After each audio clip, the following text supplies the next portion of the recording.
To security matters, at least 25 people, including a soldier, have been killed and 83 others injured in a suicide attack on Beleshua and Alikaranti villages on the outskirts of Maiduguri, Borno State.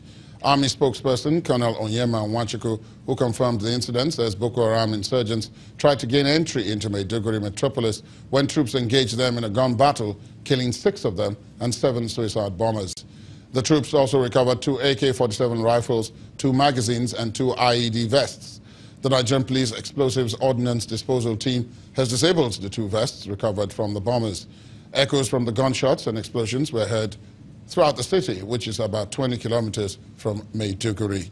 Meanwhile, Colonel Nwachukwu says a 14-year-old Boko Haram insurgent has surrendered to troops of Operation Lafia Dole and is currently being profiled. According to him, the insurgent escaped from the Boko Haram enclave in Kekeno in the northern fringes of the Lake Chad Islands.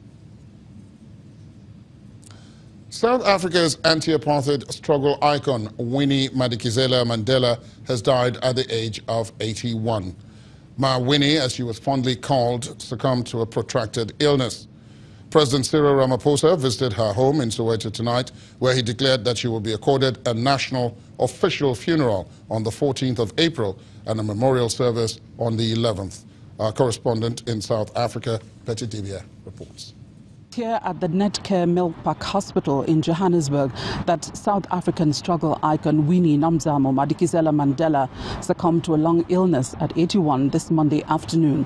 Her family, in a brief statement, say while they're heartbroken, they are thankful for the gift of her life and what she's done for the country, and they have also asked people who love her to celebrate her life.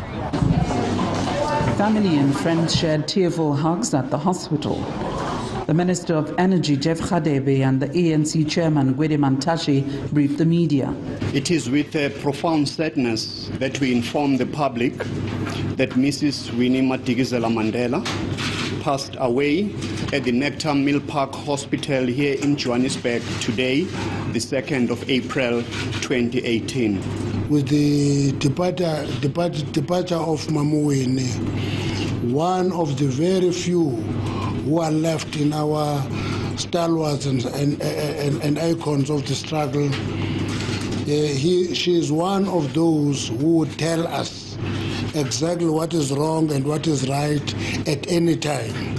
We know that our grandmother played an important role to all of us that sit in this room and to the global society. It's a tragic loss to us all, so I send condolences to everyone, to all that loved and supported Winnie Mandela and the family. At her home here in Orlando, West Soweto, it is struggle songs all the way as they celebrate one of their own who has fallen. Many of the people here are members of the ANC, but it's not just them. Also, government officials, including President Cyril Ramaphosa, is among the people expected here. I didn't believe. Hence, I'm here to make sure that what I heard is true. And when we sing because we are healing ourselves. We are healing even the family of Mama Winnie Mandela. President Cyril Ramaphosa did come and he held private consultations with the family. Afterwards, speaking with the media, he described her as a gigantic tree which provided refuge to the nation, and the nation will honor her as such. And at the national government level, we have declared that Winnie Mandela will have a national official funeral, which will be held on the 14th of April, and there will be an official memorial service on the 11th.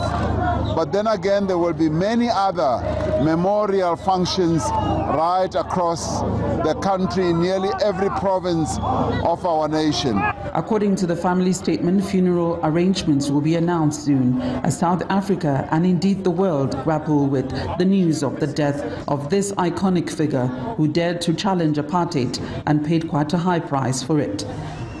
From Orlando, West Soweto, Pt.3, Channels Television News. Well, Betty is on standby now, and she can join us on the news at 10 with the very latest. Betty, what more can you tell us about what you're hearing, about the mood in particular following this incident earlier today. Thank you, Ladi. All over the country, as the president said, so many thousands of tributes have been pouring in from opposition party members, from the ANC, from people who just experienced her within her community there, because she never left Soweto. They called her someone who was brave, someone who was for the people and never gave up hope. Some of those who were at Robben Island also paid tribute, saying her activities, despite all that she went through outside and inside of prison, gave them who were at Robben Island hope. So people are celebrating her, but they're mourning as well. A lot of people didn't expect her to go. She would have turned 82 in September.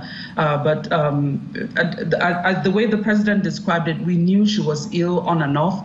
But her dying at this point took us off guard. They never really expected her to die, because 2 or 3 weeks back, during the national drive for voter registration, I remember her walking on crutches, okay, just one, and she walked with the president to where she checked her details at the registration center, and they had lunch afterwards, which was, as the president said, his last lunch and the time that he spent with her. So people are mourning. All regular programming on all the media platforms, they're paying tribute to her, and different interviews, and they're playing music in tribute to her as well. All right, thank you very much, Betty, for that update. We trust that you stay on the story as it unfolds in the hours and the days ahead. Thank you. Meanwhile, Nigeria's president has described the death of South African anti-apartheid icon Mrs. Winnie Mandela as a huge loss to Africa. In a statement, President Muhammadu Buhari described the late Madikizela Mandela as a woman of uncommon determination, steadfastness, and perseverance, who held aloft the torch of the struggle against apartheid while her ex-husband was incarcerated.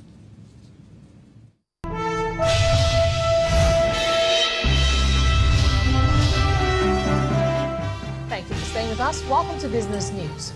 Financial experts are calling for a reduction in key interest rates as the newly constituted Monetary Policy Committee of the Central Bank of Nigeria gets set to hold its long-awaited first interest rate decision meeting for the year on April the 3rd.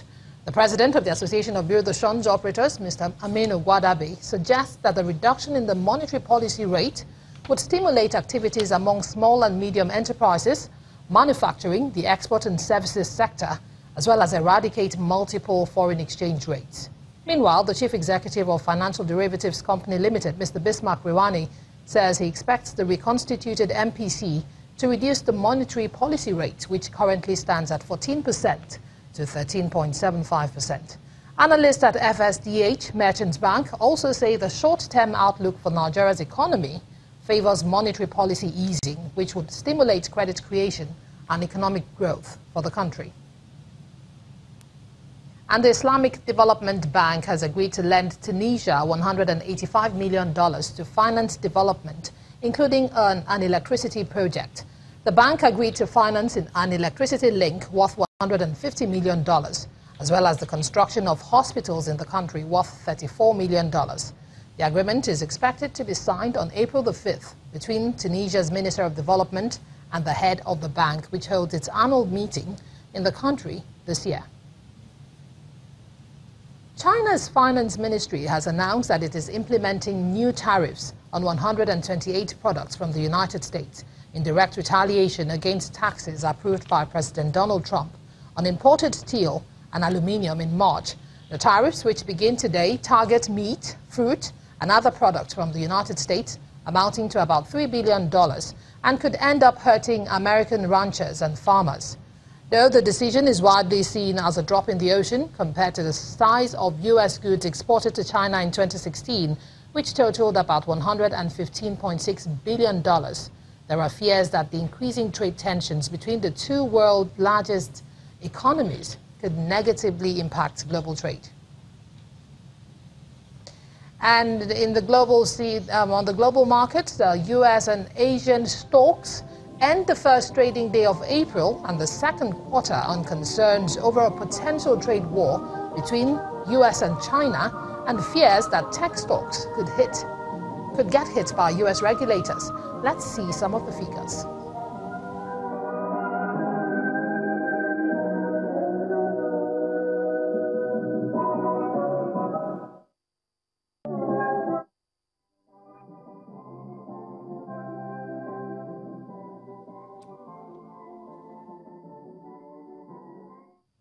And that's Business News Tonight. I'm Emana Amawe.